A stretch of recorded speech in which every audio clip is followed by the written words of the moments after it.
नोटों की बारिश। सरला कई दिनों से नौकरी की तलाश में थी। घर के बढ़ते खर्चों को देखकर किसी ने उसे नौकरी करने की सलाह दी थी। दोपहर हो चुकी थी। सरला तेज कदमों से बस स्टॉप पर आकर खड़ी हो गई। बस की प्रतीक्षा करने लगी कि उसकी नजर अपनी सहेली मनोरमा पर पड़ गई। काले रंग का बैग कंधे पर लटकाए, ऊंची सैंडल, लाल रंग का सूट, सफेद चुस्त पजामी, आंखों पर चश्मा चढ़ाए उसकी भी नजर सरला पर पड़ी तो दोनों की खुशी का ठिकाना ना रहा।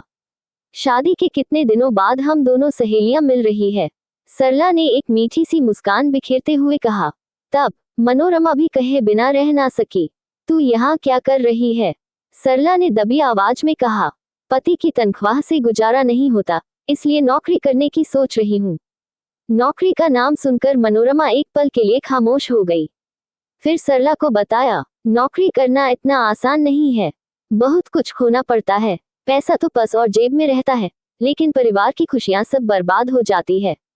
नौकरी करते समय हम महिलाओं को बहुत कुछ सहना पड़ता है, बहुत सी बातें मन में ही दबाकर रखनी पड़ती है। नौकरी पर जाती हुई महिलाओं को रोज बसों में धक्के खाने पड़ते हैं।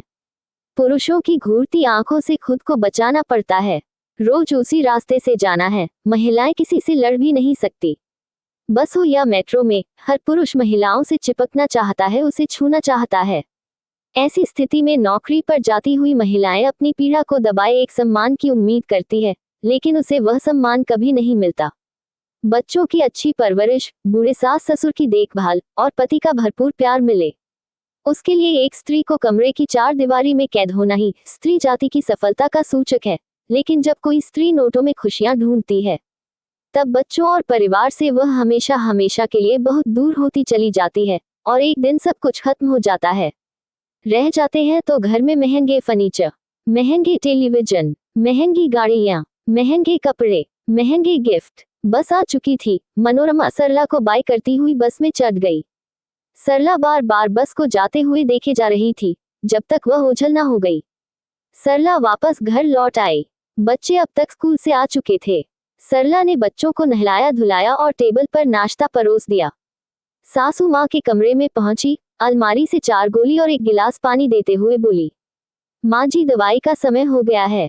आंगन में बैठे ससुर जी सुबह से लेकर अभी तक अखबार पढ़ रहे थे। सरला ने अपने बच्चों से कहा, जाओ दादाजी से कह दो नाश्ता तैयार है। सरला रोज की तरह घर की साफ सफाई और कामकाज में लग गई। शाम को पति घर आया तब तक घर का सारा काम हो चुका था।